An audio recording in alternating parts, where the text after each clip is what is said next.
Easter தாக்குதல்தாரிகளுடன் ஸ்ரேசாலி நேரடி தொடர்புகளை பேணினார். அம்பலப்படுத்தியது அரசாங்கம். பாரதி ராஜாவின் உடலுக்கு அரச மரியாதை, முதல்வர் விஜய் அறிவிப்பு. ஆடி அமாவாசைக்கு விடுமுறை கோரிக்கை பரிசீலிக்கப்படும், அமைச்சர் அறிவிப்பு. மாகாண சபை தேர்தலை பிற்போடு நடவடிக்கை இல்லை. பிரபாகரனின் மகன் கொல்லப்பட்டிருந்தால் யுத்த குற்றமாக விசாரிக்கப்பட வேண்டும், ராவ் ஹக்கீம். 11 இளைஞர்கள் கடத்தல், முன்னாள் கடற்படை தளபதிக்கு அழைப்பு. வணக்கம், இது யூரோப் தமிழின் இரவு நேர பிரதான செய்திகளுடன் இணைந்திருக்கும் நான் மோமிகா சாந்தகுமார்.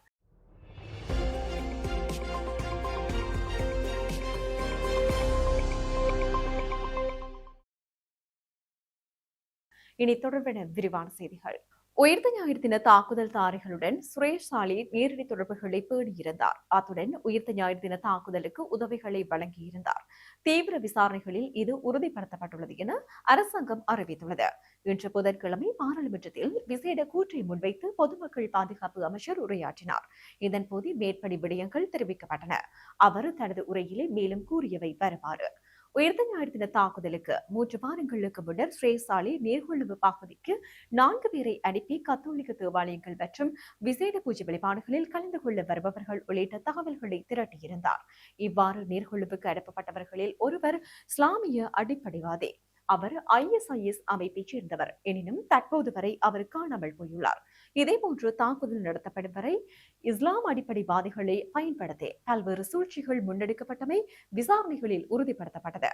அது மாத்திரமின்றி இந்த தாக்குதலின் உண்மைகளும் முக்கிய விவரங்களும் வெளியில் கசிந்துவிடக் கூடாது என்பதற்காக மிக முக்கியமான மற்றும் ரகசிய தகவல்கள் வெளிவருவதை தடுக்கும் நடவடிக்கைகளையும் ஸ்ரேசாலி முன்னெடுத்திருந்தார். மேலும் அவர் தெரிவிக்கையில், உயிர்த்த ஞாயிறு தின தாக்குதல் குறித்து சாட்சியாளர் அசாத் மௌலானா வழங்கிய வாக்குமூலங்களின் அடிப்படையில் கடந்த ஜூன் மாதம் 3ஆம் தேதி முன்னாள் ஜனாதிபதி கோட்டாபய ராஜபக்ஷ உள்ளிட்ட 3 கொழும்பு கோட்டை நீதவான் நீதிமன்றத்தால் வெளிநாட்டு பயண தடை விதிக்கப்பட்டது. அத்துடன் சந்தேக நபரான ஸ்ரேசாலியை மேலும் 90 நாட்களுக்கு தடுத்து வைத்து விசாரிக்கவும் உத்தரவிடப்பட்டது. இந்த சட்ட நடவடிக்கைகளுக்கு பின்னரே ஸ்ரேசாலி அதுவரை விசாரணைக்கு ஒத்துழைத்த முறையே முழுமையாக மாறி அதற்கு முட்டுக்கட்டை போடும் வகையில் ஜூன் 5ஆம் தேதி இரவு முதல் திட்டமிட்டபடி உணவு தவிர்ப்பு போராட்டத்தை ஆரம்பித்தனர். தனது உறவினர்கள் கொண்டு வந்த உணவையும் அவர் நிராகரித்தார். உணவு தவிர்ப்பை அடுத்து அவரின் இரத்தத்தில் சர்க்கரை அளவு குறைந்தது. இதனைத் தொடர்ந்து சிறைச்சாலை மருத்துவர்களினுடைய ஆலோசனையின் பேரில் அவர் ஜூன் மாதம் 7ஆம் தேதி பலத்த பாதுகாப்புகளுடன் கொழும்பு தேசிய மருத்துவமனையில் அனுமதிக்கப்பட்டார்.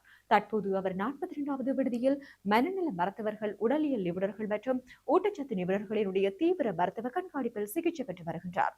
கைது செய்யப்பட்ட போது ஸ்ரேசாலியிடமிருந்து கைப்பற்றப்பட்ட நவீன ஆப்பிள் கைபேசி மற்றும் அவரது வீட்டில் சோதனையிடப்பட்டு கைப்பற்றப்பட்ட மடிக்கரணி ஆகியவற்றை பகுப்பாய்வு செய்வதற்கோ அவற்றின் கடவுச்சொற்களை வழங்கவோ அவர் மறுத்துவிட்டார்.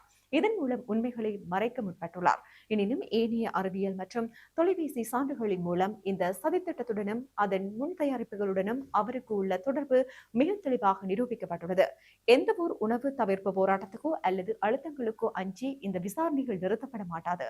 உயிர்த்த ஞாயிறு தின தாக்குதலில் 278 அப்பாவி பொதுமக்கள் உயிரிழந்ததும் 500க்கும் மேற்பட்டோர் காயமடைந்தனர்.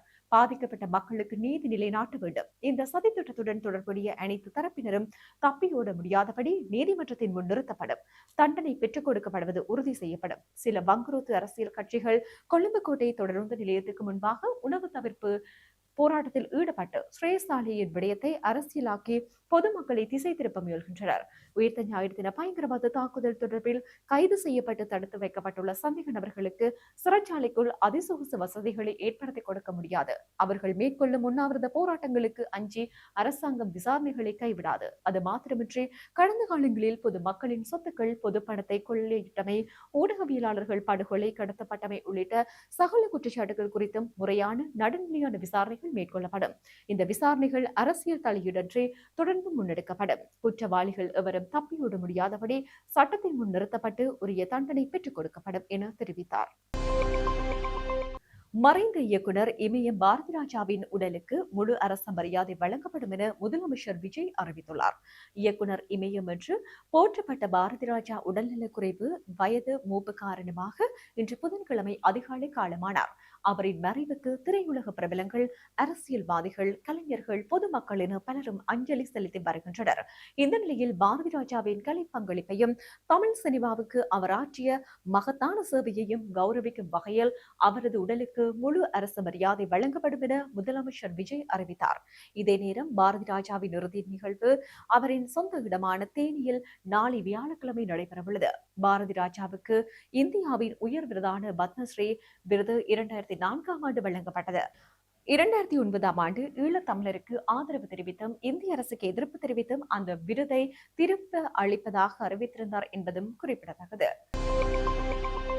ஆடி அமாவாசை தினத்தை அரசு விடுமுறை தினமாக பிரகடனப்படுத்துவது தொடர்பில் கவனம் செலுத்தப்படும் என புத்துசாசன சமய மற்றும் கலாச்சார அலுவல்கள் அமைச்சர் ஹினிதும சுனில் சனவி தெரிவித்தார். வன்னி பாராளுமன்ற உறுப்பினர் ரவிகரன் முன்வைத்த கோரிக்கைக்கு அமைச்சர் மேற்கண்டவாறு பதிலளித்தார். மேலும் ஆடி அமாவாசை புனித நாளை அரசு விடுமுறையாக பிரகடனப்படுத்துவது தொடர்பான விடயம் சமய விவகாரங்களை கையாளும் குழுவிடம் ஒப்படைக்கப்பட்டு பரிசீலிக்கப்படும். அதன் பின்னர் அந்த குழுவின் முடிவுகள் அறிவிக்கப்படும் என தெரிவித்தார். மாகாண சபை தேர்தலை பிற்போடுவதற்கு அரசாங்கம் எந்தவித நடவடிக்கைகளையும் எடுக்கவில்லை என பிரதமர் ஹரணி அமரசூரிய தெரிவித்தார். பாராளுமன்ற உறுப்பினர் ரவி கருணாநாயக்க இன்று பாராளுமன்றத்தில் எழுப்பிய கேள்விக்கு பதில் வழங்கும் போதே பிரதமர் இந்த விடயத்தை குறிப்பிட்டார். மாகாண எல்லையை நிர்ணய குழுவின் அறிக்கை கிடைக்கப்பெற்று அதற்கு பாராளுமன்றம் அனுமதி வழங்கியதன் பின்னரே தேர்தல் தினம் தொடர்பான அறிவிப்பை தேர்தல்கள் ஆணைக்குழுவினால் அறிவிக்க முடியும். தற்போதுள்ள மாகாண சபை தேர்தல்கள் திருத்தச் சட்டத்தில் காணப்படும் குறைபாடுகள் காரணமாகவே தேர்தலை நடத்துவதில் தாமதம் ஏற்பட்டுள்ளது. இந்த நிலையில் குறித்த சட்டத்தை மாற்றி புதிய முறைமையில் மாகாண சபை தேர்தலை நடத்துவதா அல்லது அதில் திருத்தம் செய்து பழைய முறைமையில் தேர்தலை நடத்துவதா என்பது குறித்து ஆராய்வதற்காகவே பாராளுமன்றத்தின் ஊடாக விசேட குழு ஒன்று நியமிக்கப்பட்டுள்ளது. அந்த குழுவின் பரிந்துரையின் அடிப்படையிலேயே அடுத்த கட்ட நகர்வுகளை முன்னெடுக்க முடியும் என பிரதமர் ஹரணி அமரசூரிய தெரிவித்தார். விடுதலை புலிகளின் தலைவர் பிரபாகரனின் மகன் கொலை செய்யப்பட்டிருந்தால் அதனை யுத்த குற்றமாக கருதி விசாரிக்க வேண்டும் என ஸ்ரீலங்கா முஸ்லிம் காங்கிரசின் தலைவர் ரவ் ஹக்கீம் எம்பி தெரிவித்தார். இன்றைய தினம் பாராளுமன்றத்தில் உரையாற்றிய போது அவர் மேற்கண்டவாறு தெரிவித்தார். மேலும் ரோகிண விஜயவீரவின் மகன் சக்ரானின் மகன் கொலை செய்யப்படாமல் பாதுகாக்கப்பட்டது போல் பிரபாகரனின் மகனும் பாதுகாக்கப்பட்டிருக்க வேண்டும் என அவர் மேலும் தெரிவித்தார். கொழும்பு மற்றும் அதனை சுற்றியுள்ள பகுதிகளில் 11 இளைஞர்கள் கடத்தப்பட்டு கட்டாயமாக காணாமலாக்கப்பட்டதாக கூறப்படும் சம்பவம் தொடர்பில் கடற்படையின் முன்னாள் தளபதி அட்மிரல் ரவீந்திர விஜய குணவர்த்தன சந்தேக நபராக பெயரிட்டுள்ளார். இந்த சம்பவம் தொடர்பாக விசாரணைக்காக எதிர்வரும் ஜூன் மாதம் 27ஆம் தேதி கொழும்பு கோட்டை நீதவான் நீதிமன்றத்தில் முன்னிலையாகுமாறு அவருக்கு நீதிமன்றம் அழைப்பாணை விடுத்துள்ளது.